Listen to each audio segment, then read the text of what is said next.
कल कथा में कहा था, स्मरण में होगा आप लोगों के, देवी को प्रसन्न करने के लिए अग्नि की जरूरत पड़ती है और शिव को प्रसन्न करने के लिए जल की जरूरत पड़ती है। कल की कथा में कहा था। जितने देवी के उपासक हैं या अष्टमी नवमी पूजने वाले हैं, वो कंडा जलाकर, गोबरी जलाकर, गाय का गोबर सूख जाता है उसको जलाकर उसमें धूप छोड़ते हैं। मालपुआ या पूड़ी या खोट या सब्जी जो भी बनता है उसको छोड़ते हैं। अष्टमी नवमी पर पूजन करते हैं, धूप देते हैं, अग्नि में छोड़ते हैं। क्यों छोड़ते हैं? क्योंकि देवी अग्नि से प्रसन्न होती है और शिव जल से प्रसन्न होता है। देवी अग्नि से और शिव जल से। उसकी प्रसन्नता हमें सुख देती। केवल 4 नवरात्रे होते हैं, 2 गुप्त होते हैं, एक चैत्र का होता है, एक शरदी होता है। केवल 4 नवरात्रे ऐसे होते हैं जिन नवरात्रे में शिव जी के मंदिर में अगर दीपक भी लगाया जाता है तो लंबी बत्ती का लगाया जाता है। बाकी के समय में शिव के मंदिर में गोल बत्ती का दीपक लगता। क्यों? कहते हैं 64 योगनियां। आपको पहले भी कहा था, आज फिर अच्छे से समझ लीजिए। ये शिवलिंग है, ये जलाधारी है, ये पानी बहता है, बीच में अशोक सुंदरी है, राइट में गणेश जी हैं, लेफ्ट में कार्तिकेय हैं।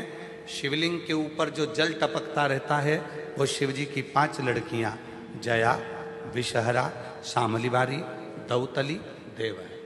ये पीठिका पार्वती जी का हस्त कमल। ये पीठिका पार्वती जी का हस्त कमल। इस पीठिका के नीचे जितना मोटा भाग रहता है, शिवलिंग जहां रखा है उस पीठिका का जितना मोटा भाग, जहां से पानी नीचे गिरता है, जितना मोटा भाग होता है, इतने पूरे मोटे भाग में मां आद्य शक्ति के 64 योगनियां यहां पर विराजमान होती है। जब हम जल समर्पित कर कर लंबी बत्ती का दीपक नवरात्रे में लगाते हैं तो जिस 64 योगनियों की जो शक्ति है, 64 योगनियों का जो फल है, देवी की आराधना और साधना का जो फल है, भले हमने व्रत करा नहीं करा, भले हमने पूजन करी नहीं करी, भले हम नवरात्रे में कोई व्रत साधना तप नहीं कर पाए, कोई बात नहीं, पर जिसने शिव को जल चढ़ाया, ये जल बहकर यहां से निकलेगा।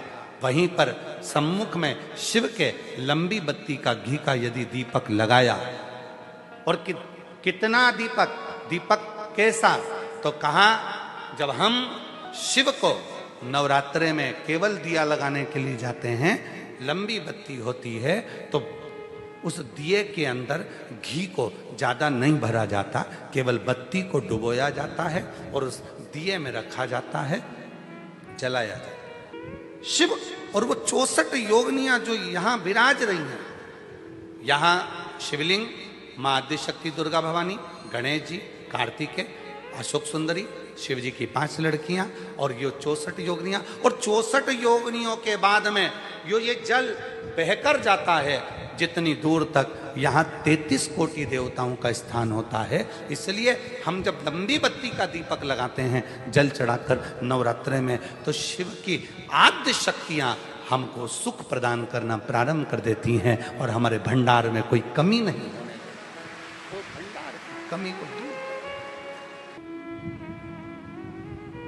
इसलिए कई लोगों ने तो गीत भी बनाया है, भजन भी बनाया है। वो कहते हैं ना, मैं तो लाई हूं दाने अनार के, मेरी मैया के 9 दिन बाहर के।